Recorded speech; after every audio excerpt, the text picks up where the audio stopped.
Hey guys, I don't care what sport you watch. This is where the best information is. We are breaking down the tactical landscape of the NBA's second half, specifically focusing on the high-risk roster construction of the Knicks and the offensive volatility of a Harden-Mitchell backcourt in Cleveland.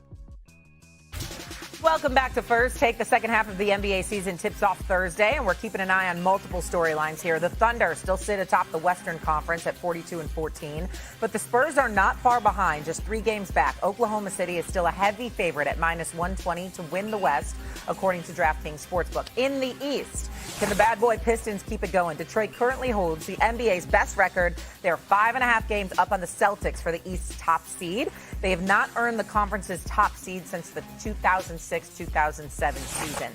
And for teams out of the playoff hunt, they may be already looking ahead to an uber-talented draft class. Commissioner Adam Silver fined the Utah Jazz and the Indiana Pacers before the All-Star break for tanking. Will teams continue to do that going forward? And so now as we look ahead to tomorrow night and the NBA coming back, what is the most intriguing second half storyline in the NBA? Vinny, you're up first.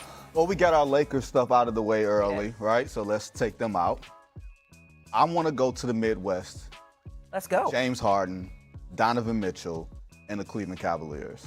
They have entered the Eastern Conference chat. I got on them a little bit yesterday because I said I don't know if I believe in them as a playoff outfit.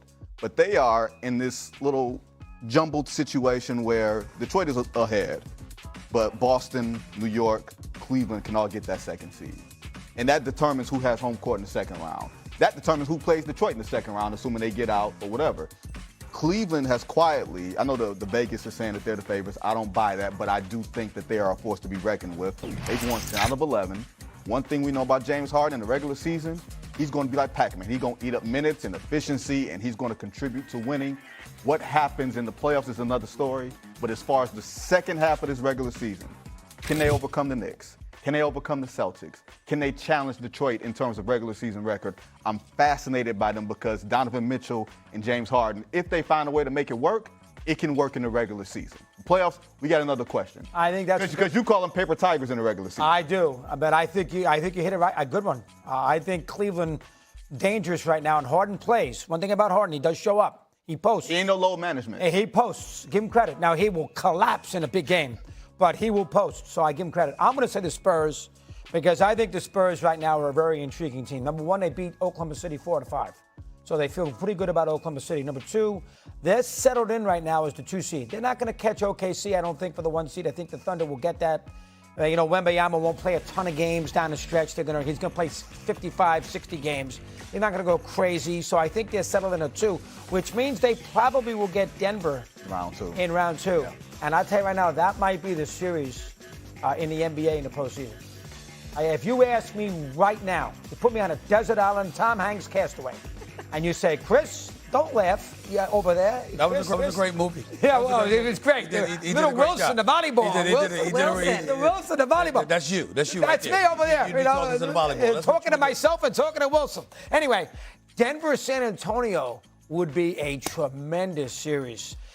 Denver's experience, the 2 centers, the young players for the Spurs, home court for San Antonio, and how San Antonio progresses to finish the year, make sure they get the 2 seed, and where they are with not a lot of experience. Even De'Aaron Fox doesn't have a lot of experience. They had the 1 series against the Warriors. He can ball, though. Oh, he's great. But, we had, only had the 1 series against the Warriors where they lost.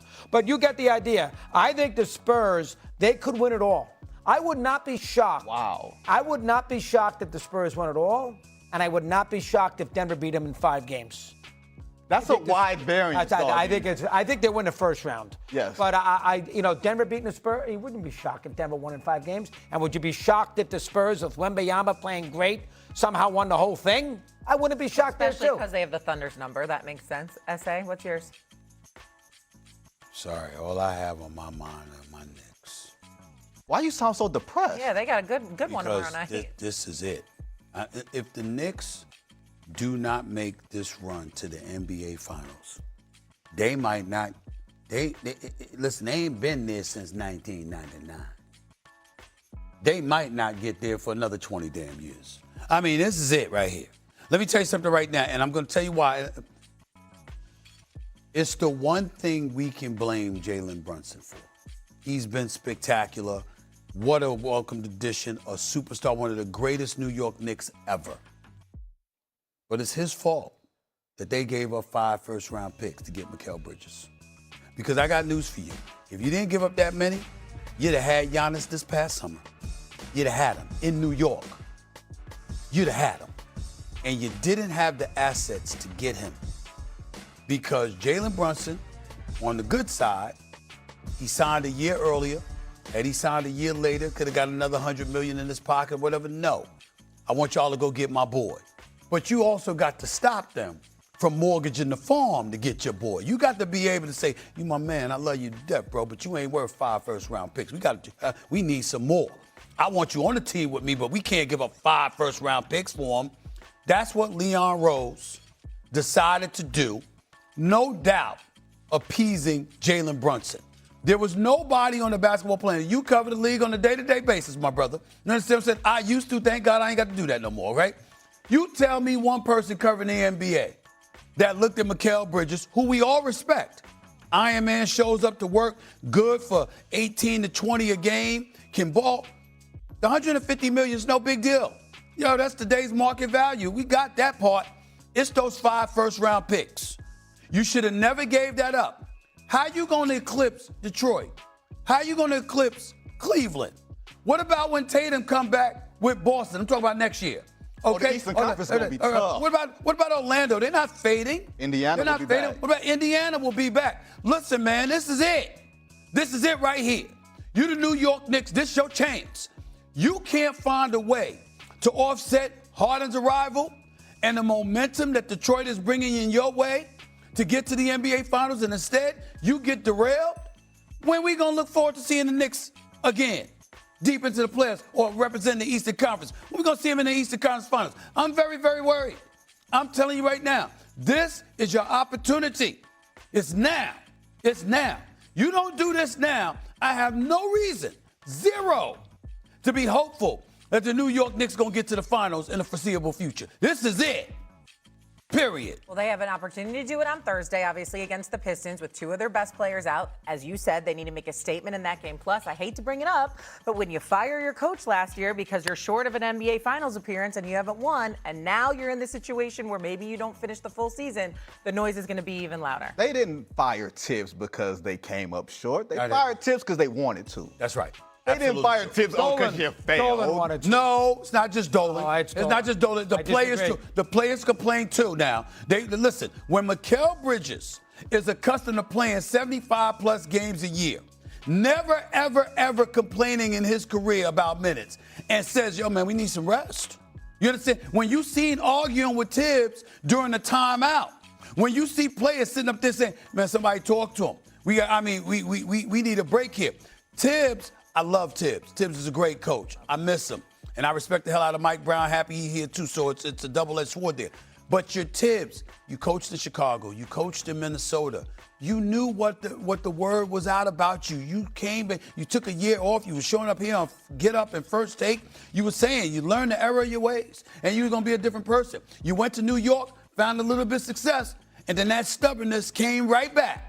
And you showed yourself to be that same dude. That's why Dolan got ticked off, but he wasn't the only one. Dolan is not going to get ticked off if the players ain't ticked off.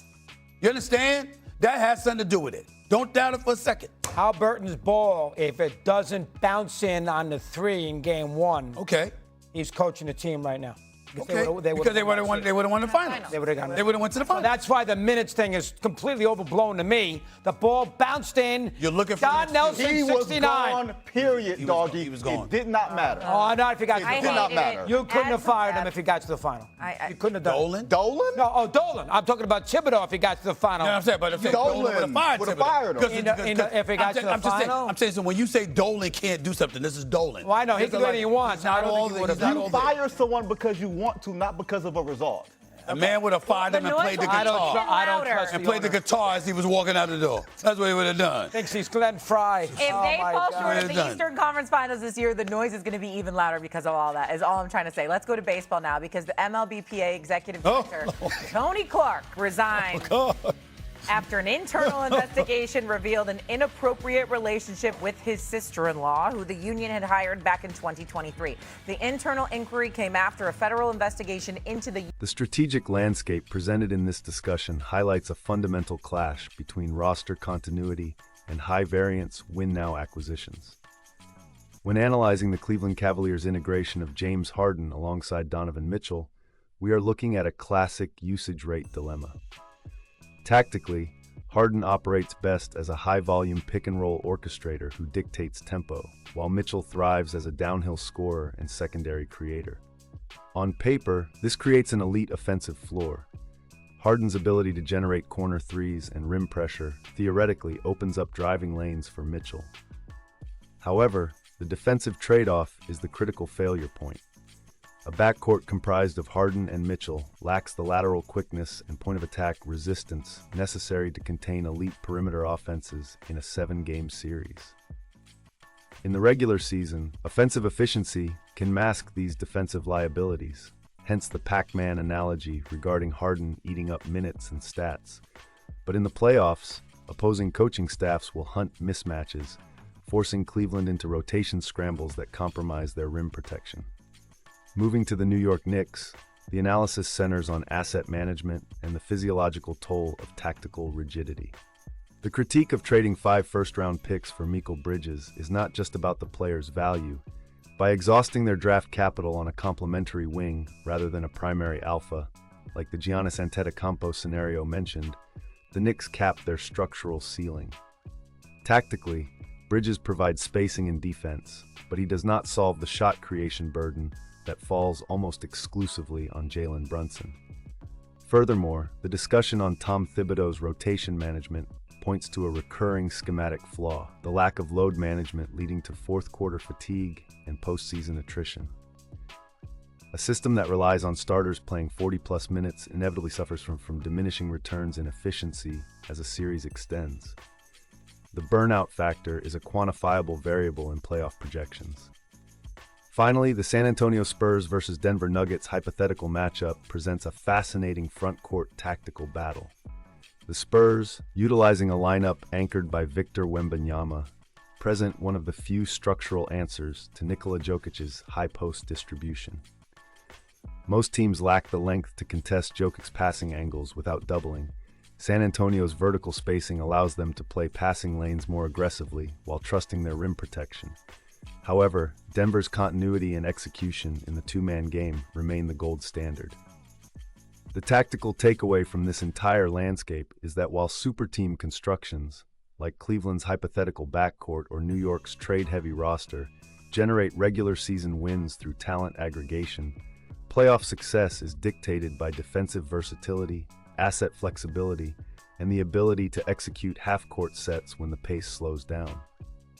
The Knicks' gamble on Bridges represents a miscalculation of market value versus on-court production impact, leaving them strategically vulnerable against deeper, more organic rosters like Oklahoma City or Boston.